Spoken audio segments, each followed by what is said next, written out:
미국의 두 대학이 아주 재미있는 연구를 했습니다.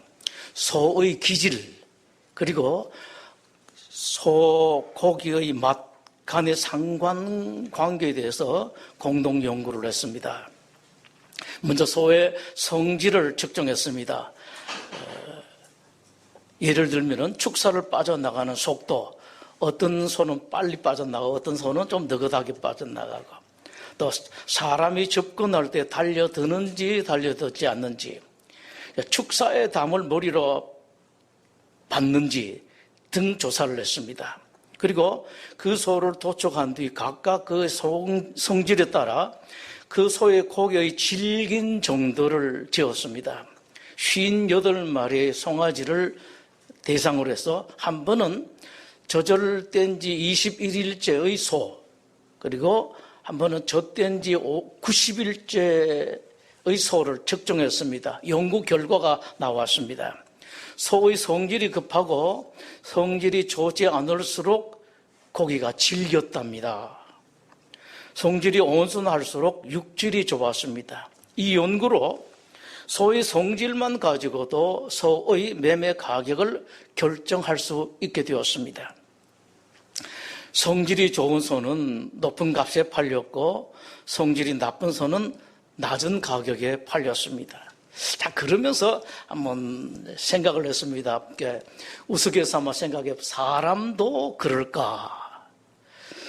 사람도 성질에 따라서 그 인생이, 어떤 사람은 연하고 어떤 사람은 인생이 참 질겨서 다른 사람들이 함께 하기가 어려운, 그 남편이나 아내가 함께 하기 어려운 그런 사람도 있을까? 그럴까라는 생각을 해봤습니다. 여러분, 자기 가치는 자기가 만듭니다. 그 가치는 하루아침에 만들어지는 것이 아니라 오랜 시간에 걸쳐서 만들어집니다. 멋진 인생, 아름다운 인생이 있죠. 혹은 비참한 인생이 있고 추한 인생이 있습니다. 그러나 그런 인생들은 어쩌다가 그렇게 되는 것이나 어떤 사람은 운이 좋았고 혹은 어떤 사람은 운이 나빴기 때문에 그런 인생 사는 것이 아니라 자기 자신이 쌓아온 삶의 결과로 나타난 삶의 열매입니다. 누구도 우리가 탓할 수도 원망할 수도 없습니다. 부모 탓하는 사람, 시원찮은 사람들이 또 죄를 짓는 거죠. 오늘 본문에서 야곱이 자신의 인생을 험악한 인생이라고 말을 합니다. 다시 한번 보시죠.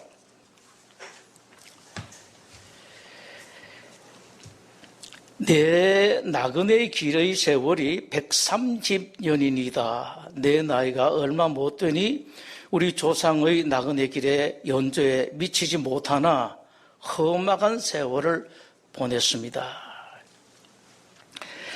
그 말은 야곱이 기근 때문에 가나안을 떠나서 이집트에 가서 이집트 왕 바로를 만났을 때의 한 말입니다. 야곱의 그 말이 맞습니다. 야곱은 정말로 험악한 인생을 살았습니다. 아버지와 형을 속여서 형이 받을 축복을 대신 받았습니다.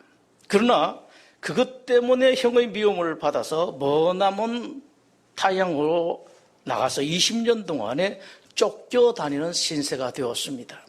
축복받아서 돌아온 것이 무엇이었습니까?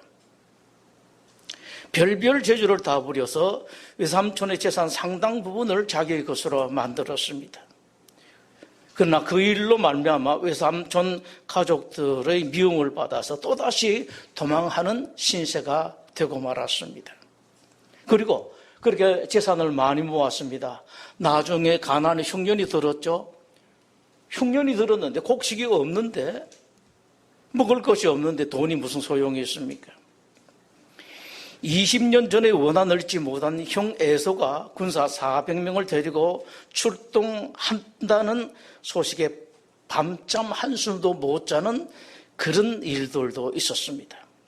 그리고 더 어려운 일이 있었습니다. 남의 동네에 잠시 머무르는 동안에 사랑하는 딸, 아주 몹쓸 일을 당하는 그런 일도 있었습니다. 참 참담한 일이죠. 아마 이 정도 되면 야곱이 죽고 싶었을 것입니다. 너무도 사랑하는 아내, 그 당시는 아내가 여러 명이었었으니까요. 그 중에서 제일 사랑하는 아내가 출산을 하다가 목숨을 잃었습니다. 자, 그 아내가 낳은 아들이 둘이 있었는데, 그 중에서 큰 아들, 11번째 아들 요셉을 심부름 보냈다가 잃어버리고 말았습니다. 그때 야곱은 차라리 그 아이 대신 내가 죽고, 내가 저 아이 때문에 저 아이를 잃어버려서 내가 지옥불에 떨어진다라는 그런 말까지 하면서 누가 무슨 말을 해도 위로를 받지를 못했습니다. 잃어버린 요셉 대신에 마지막 아내 라헬이 낳은 두 아들 중에서 베냐민만큼은 절대로 잃어버리지 않으려고 했었습니다. 그런데 어쩔 수 없이 또다시 이집트로 보낼 수밖에 없었습니다. 그럴 때는 야곱이 정말로 죽을 것만 같았습니다. 어쩌다가 내 인생이 이렇게 됐는가. 야곱의 130년 인생은 정말로 험악한 인생이었습니다. 그런데 여러분, 야곱은 본래 뛰어난 사람이었습니다. 머리도 좋았습니다. 외삼촌 집에서 재산 모을 때의 비상한 재주는 정말로 탐복할 정도였죠. 요즘도 이 성경을 보고 모든 책을 다 봐도 그런 게 정말로 가능할까 싶었는데, 어떤 양들 자기가 탐나는 양이 있으면, 자기 양이 있으면은 어떻게 해서 아주 새끼를 많이 낳게 하고요.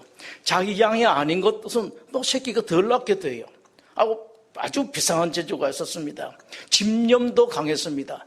집념 강한 사람들이 대체로 괜찮게 사는데, 야곱이 어느 정도 집념이 강했습니까? 사랑하는 여인 라헬을 위해서 몇 년 고생했습니까? 14년 무슴살이를 했다고요. 그 한 여인을 아내로 얻기 위해서 고생했습니다. 믿음도 그럭저럭 괜찮았습니다. 형을 피해서 도망갈 때 들판에서 잠을 가다가 꿈에 하나님을 만났습니다. 맹세를 하죠.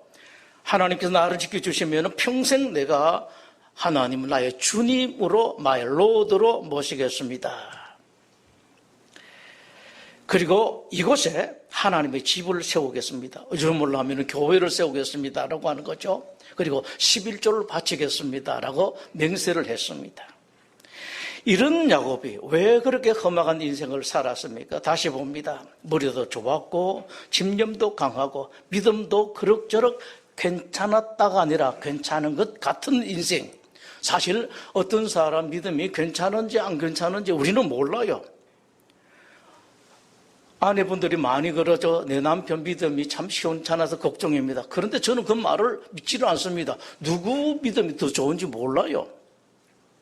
어쩌든지 야곱에 대해서는 그렇습니다. 믿음이 그럭저럭 괜찮게 보였습니다. 그런 야곱이 왜 그렇게 험악한 인생을 살았는가? 그 이유는 힘들고 어려울 때는 신앙도 좋았고 하나님도 찾았습니다만은 숨 돌릴만 하기만 하면은, 살만할 정도가 되기만 하면은 하나님을 잊어버리고 하나님을 버렸기 때문에 했습니다. 자기는 잠시 잊어버렸죠. 절대로 안 버렸다. 그런데 하나님 말씀을 하십니다. 너가 나를 버렸다라고 말씀하십니다. 이스라엘이 늘 그랬습니다. 자기네들 하나님 절대로 버리지를 않았습니다만 하나님 항상 말씀하세요. 아니다, 너희들이 나를 버렸다. 그래서 나도 너희를 버렸다라고 말씀하십니다. 야곱이 그랬습니다. 살만 하면 하나님 버려요. 하나님 잊어버렸습니다. 형의 손길을 벗어나서 외삼촌 집에서 편안하게 살 만큼 되었습니다. 가정도 크게 이루었죠. 아내가 나중에는 자식이 11명, 12명까지 있었습니다. 재산도 모을 만큼 모았습니다. 외삼촌 재산을 능가할 만큼 그 정도 되었습니다. 그런데 그때에 들판에서 그렇게 굳게 맹세했던 신앙이 어디론가 흔적이 남질 않았습니다. 힘들 때는 하나님 이렇게 하겠습니다. 이렇게 하겠습니다. 이렇게 하겠습니다. 여러분 아십시오. 그렇게 안 해도요. 하나님을 찾기만 하면 돼요. 하나님과 같이 있기만 하면 되는데 일체 없었습니다. 야곱에게. 외삼촌과 일이 어렵게 되었을 때에 하나님께서 먼저 나타나십니다. 우리 같으면은 그는 밉상스러워서 챙겨주지도 않을 것 같은데 하나님은 또 아버지잖아요. 자식 이기는 아버지가 없죠. 나타나서 야 이제는 정신 좀 차려 베델로 가거라. 너 간다고 그랬잖아. 베델로 가거라 라고 말씀을 하십니다. 그러면서 완벽하게 지켜주셨습니다. 외삼촌, 외사촌 추격으로부터도 완전히 지켜주셨고 또 형으로부터도 지켜주셨습니다. 그 정도 되었으면 늦었지만 그때부터라도 하나님을 찾았어야 했습니다. 기회가 있어요. 여러분 하나님께서 너 밉다 그러고 한 번 딱 밉다 그리고 끝나는 거 절대로 아닙니다. 꼭 이것 여러분 잘 아십시오. 내가 잘못 살아서 절대로 마지막 순간까지 여러분 마지막 순간 예수님 십자가 옆에 달렸던 그 강도가 있었죠. 그 말씀을 하십니다. 마지막 순간까지 하나님 기회를 주시는데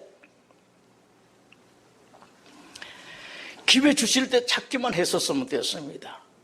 하나님은 찾기만 했으면 됐는데 그러나 살만하게만 하면은 하나님과 약속은 하나님에 대한 맹세는 하나님에 대한 믿음은 흔적도 없이 사라지고 말았습니다. 그럴 때 야곱에게 있어서 하나님은 없는 존재였습니다. 근데 많은 사람들이 여기에 착각을 하지요. 나한테는 하나님 있다. 나는 하나님을 믿는다. 그냥 많은 사람 정도가 아니라 성경이 분명하게 이스라엘이 그랬다라고 말씀을 하고 있습니다. 험악한 인생이냐 평안한 인생이냐의 결정은 외부 환경이나 여건에 좌우되는 것이 아닙니다. 그리고 아십시오. 간절하게 소원한다고 하나님 앞에 매어달려서 밥 안 먹고 잠 안 자고 기도한다고 되는 것은 아닙니다. 잠 안 자고 밥 안 먹고 기도하는 건 될 때가 있습니다. 가장 필요한 건 조그만큼은 하나님께서 챙겨주세요. 그러나 결정적인 것은 그렇게 한다고 챙겨주시질 않습니다. 그 사람이 하나님 앞에 어떻게 살았느냐, 그 사람을 하나님께서 보실 때에 어떻게 살았느냐, 여기에 따라서 험악한 인생이냐 평안한 인생이냐가 갈라지는데 야곱은 여기에 실패했기 때문에 험악한 인생을 살았습니다.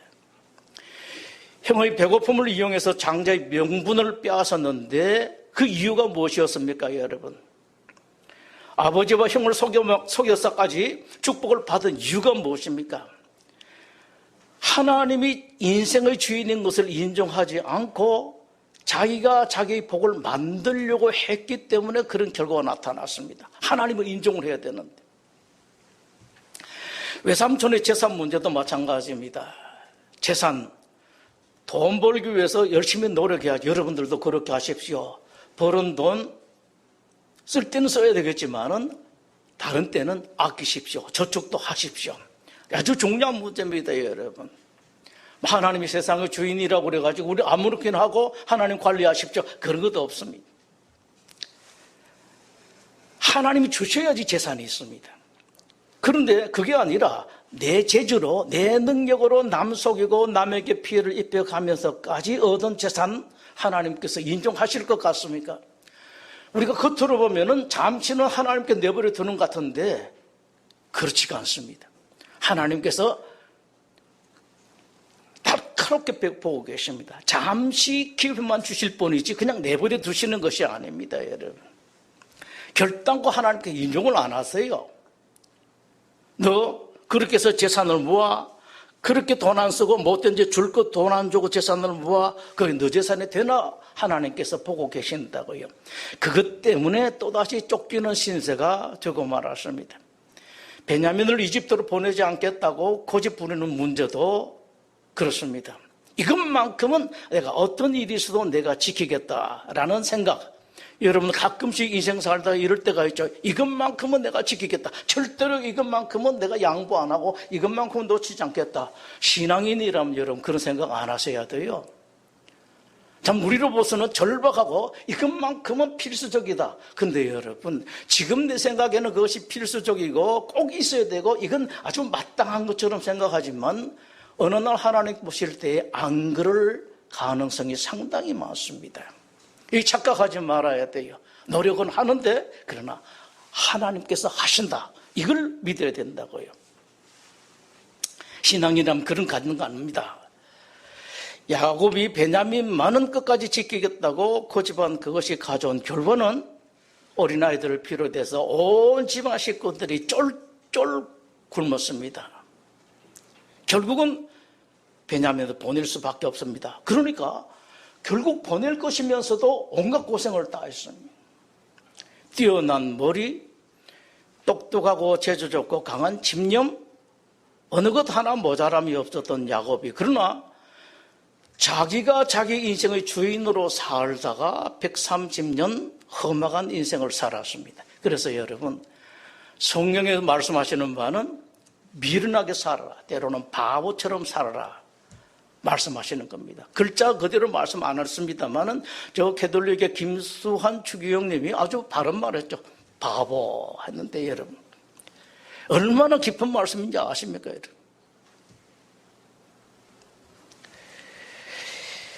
야곱과 비슷했지만 그러나 야곱보다는 조금은 일찍 깨닫고 돌아온 사람이 있었습니다. 여러분이 이름을 들어서 잘 아시는 세계 최고의 부자라는 수식어가 전혀 무색하지 않은 사람, 록펠러입니다. 록펠러의 재산을 현재의 가치로 환산하면은 빌 게이츠보다 2.6배가 더 많다고 합니다.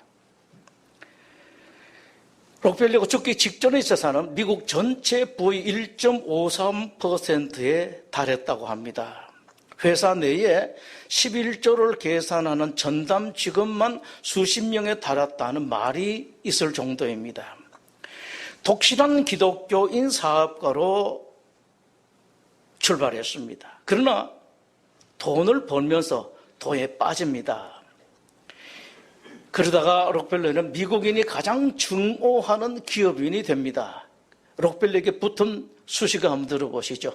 잔혹한 독점 자본가, 무수한 기업들을 희생시킨 악덕 기업과 노동자 착취, 노조 탄압, 주가 조작, 온갖 악행을 다 저질렀습니다.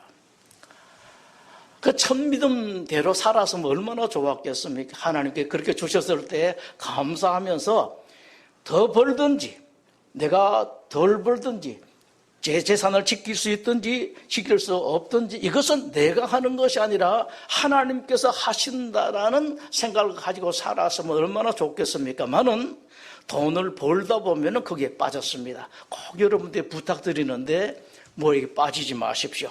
제가 자주 말씀드리는데 여기 짚을 때에 짚어서 내가 이게 빠지면 꼭 밀릴 정도로 무게 중심을 이렇게 두시면 안 돼요. 좋습니다. 돈도 좋고 사랑도 좋고 다 좋습니다만은 그게 빠지면 내가 몸이 휘청거릴 정도로 무게 중심은 둬서는 안 된다고요. 좋은 것, 건강도 좋고 다 좋습니다, 여러분. 돈도 좋고. 근데 그러나 한번 짓고 하나님 주셨구나, 건강도 주셨구나, 그냥 이렇게 사셔야 돼요. 그래야 멋진 인생이 됩니다. 돈 벌어서도 건강하면서도 여러 가지를 다 갖췄으면서도 아주 추한 인생 살아가는 사람이 있다고요. 꾀죄죄하고 초라한 인생 살아가는 사람들이 있습니다. 그것은 거기에 기댔기 때문에 그래요. 멋진 모습이 없습니다. 여러분, 멋진 모습의 인생을 한번 보여주십시오. 이러던 록펠러가 극적으로 바뀝니다. 재산을 사회에 환원하면서 위대한 자선가가 됩니다. 록펠러 연구소, 록펠러 재단 등의 후원으로 만들어진 것이 여러분, 페니실린이 록펠러 재단에서 연구소에서 만들어졌어요. 녹색혁명 프로젝트를 통해서 수많은 사람들이 목숨을 거쳤습니다. 제3세계 식량난 상당 부분이 록펠러로 말미암아 해결이 되었습니다. 록펠러의 극적 전환에는 결정적인 계기가 있었습니다. 악덕 기업가였던 동안 록펠러는 행복하지 못했습니다. 그렇습니다, 여러분. 잠을 못 잤습니다. 갖가지 병이 찾아왔습니다. 기관지와 신경계통에 온갖 병이 있었고요. 위궤양도 있었습니다. 극도로 몸이 쇠약해졌습니다. 55살 되었을 때에 머리카락과 눈썹이 빠졌습니다. 몸이 오그라들었습니다. 하루가 다르게 몸이 꾸부정해졌습니다. 하루에 비스켓 몇 조각 그리고 물로 연명했습니다. 우유도 제대로 못 마셨습니다. 검사 결과 1년밖에 더 못 산다고 합니다. 록펠러는 절망에 빠졌습니다. 그때 나이가 55살입니다. 그러던 어느 날 록펠러가 병원에 입원했다가 휠체어로 병원 복도를 거닐고 있었습니다. 그러다가 눈에 띈 것이 있었는데 복도 벽에 붙어 있는 액자였습니다. 성경 말씀이었습니다. 사도행전 20장 35절의 말씀, 주는 것이 받는 것보다 더 복이 있다. 바로 그때에 록펠러가 수납 창고에서 울면서 애원하는 소리를 듣습니다. 틀림없이 갚겠습니다. 제발 딸을 입원 좀 시켜주십시오. 창고에서 대답을 합니다. 저도 매우 안타깝습니다만은 제가 할 수 있는 일이 없습니다. 그 소리를 듣고 록펠러가 비서를 시켜서 비밀리에 그 아이 입원비를 지불을 합니다. 나중에 그 아이가 완쾌되었습니다. 태어나는 모습을 보게 됩니다. 그 순간 록펠러의 가슴 속에 뭉클한 행복감이 차올랐습니다. 그리고 록펠러는 결심합니다. 이제부터 나눔의 삶을 살아야 되겠다. 그런데 재미있는 건요, 그렇게 나누고도 재산이 그렇게 많이 남았었습니다. 이겁니다, 여러분. 아이들 노래 알죠? 움켜쥐면 어떻게 더 작아지고 펼치면 더 커진다. 아이들 노래가 정확한 겁니다, 여러분. 근데 많은 사람이 이걸 모르죠. 내 계산으로 나에게 있는 것을 내면은 나에게 모자라는 것으로 생각하는데 하나님 그렇지 않습니다. 주면 줄수록 나의 것이 더 채워진다. 이것이 바로 하나님께서 하시는 말씀이십니다. 56세면 죽을 것이라던 록펠러가 98세까지 장수했습니다. 아십시오. 여러분의 주인은 여러분이 아닙니다. 여러분의 주인이 여러분이 아니듯이 여러분이 가지고 있는 것도 다 여러분의 것이 아니에요. 건강도 재산도 아십시오, 여러분. 내 것이 아니다. 하나님의 것이다. 우리는 내일이 아니라 오늘 당장 한치 앞의 일도 알 수도 없고 내 마음대로 어떻게 할 수도 없습니다. 무력한 존재. 자칫 잘못하면 이 말씀이 무능한 기독교인들은 만들 수가 있습니다만은 의미를 잘 파악을 하시고 그 본래의 의미만 가지면 됩니다. 우리가 할 수 있는 일이 할 수 있는 일이 많습니다만은 그러나 하나님 앞에 볼 때는 우리가 할 수 있는 일, 알 수 있는 것이 없습니다. 여러분이 보호자가 있어야 돼요. 이 길이다 말씀해 주시는 그 보호자, 여러분 지켜주시는 보호자가 있어야 됩니다.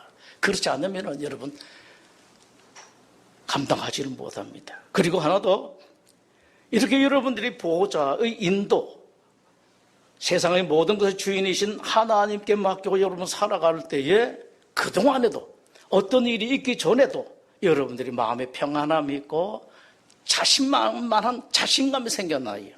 내가 다 살려고 그러면, 내가 다 하려고 그러면 무겁습니다.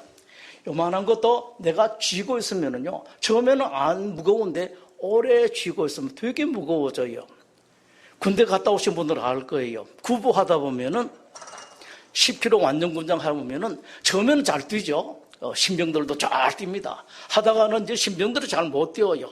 그리고 이 군장을 벗어줍니다. 배낭을 벗어서 고참들이 받습니다. 이제 또 총 단독 군장과 총 하나 하고 그냥 여기 탄띠하고 칼 차고 뛰죠. 조금 있으면 무거워져요. 칼 빼서 줍니다. 허리돈 빼가지고 또 선배 주고. 왜냐하니까 단체 행동이니까요. 선배들이 다 봤습니다. 다 철모도 벗어줍니다. 그럼 안 뛰어요. 마지막에는요, 안경 이거까지 무겁습니다. 뛰다 보면 죽을 것 같거든요. 인생이 그렇습니다. 별것 아닌 것 같은데 되게 무겁습니다. 요즘 제가 아주 특별한 경험을 했는데요. 한국의 여러분 얼마나 좋습니까? 얼마나 좋아요. 정말로 너무 좋거든요. 알고 사십시오. 제가 같은 소리를 맨날 합니다만은 지금 산책하는데 그렇게 행복할 수가 없습니다. 지금 제가 있는 곳에는 제법 괜찮은 데 있는데 산책할 때가 요만큼 나가지도 못해요. 저녁에는 더 못 나가고요. 밖에 나가면 휴대폰 하나 들고 다니지는 못합니다. 이게 언제 이렇게 채가는데 채가는 것 정도가 아니에요. 퍽치기 알죠, 여러분. 그 당하면은 몸도 상하고 많이 당합니다. 근데 밖에 나가지를 못하는데 나갔다가 기분이 좋아서 이렇게 언덕에 올라가다가 맨발로 좀 걸었어요. 맨발로 걸었는데 근데 뭐 하나 쿵 눌렸어요. 집에 돌아와서 보니까 발에 뭐 좀 시원찮아요. 있는데 이게 자꾸 아파요. 내가 이 안경 끼고 보는데도 잘 안 보이고 그래서 자꾸 아파서 그래서 뭐 이렇게 돋보기 끼고 이렇게 해서 바늘 가지고 이렇게 몇 개를 뽑아냈어요. 근데 괜찮을까 싶었는데 그래 또 걸어보면 또 아파요. 막 그게 찔려요. 오늘 아침에도 제가 이게 일주일이 넘은 한 열흘 정도 됐는데 오늘 아침 또 아파요. 그래서 안경 끼고 보니까 또 이 가지가 또 찔려 있어요. 우리는 뭐 없어진 줄 모르는 줄 알고 있었는데 그게 인생 얼마나 무겁게 하는지 여러분, 인생이 이렇습니다. 우리가 알지는 못하는 짐, 우리가 알지 못하는 상처들이 있거든요. 우리 가지고는 안 돼요, 여러분. 완벽한 보호자가 챙겨줘야지 가능합니다. 모든 힘을 가지신 우리 하나님께 여러분뿐만 아니라 여러분 자녀들 또 그들의 자녀들 건강 재산 맡기십시오. 목사가 이런 소리 한다고 그래가지고 여러분 재산을 뭐 교회에 내라 그런 소리 절대로 아닙니다. 여러분 하나님이 돈이 얼마나 많은지 아닌 말로 세고 센 게 하나님께 돈이라고요. 그런 말씀 아닙니다. 단지 내 것이 아니다. 나는 하나님께서 인도하시는 대로 살아간다고 생각해 보십시오. 그때부터 여러분 속에 있는 가시도 없어지고 여러분 짓누르고 있는 무게도 없어집니다. 그럴 때 여러분에게 참된 평안, 참된 평화, 이스라엘로 말로 해서 샬롬이 여러분에게 찾아오게 됩니다. 기도하겠습니다.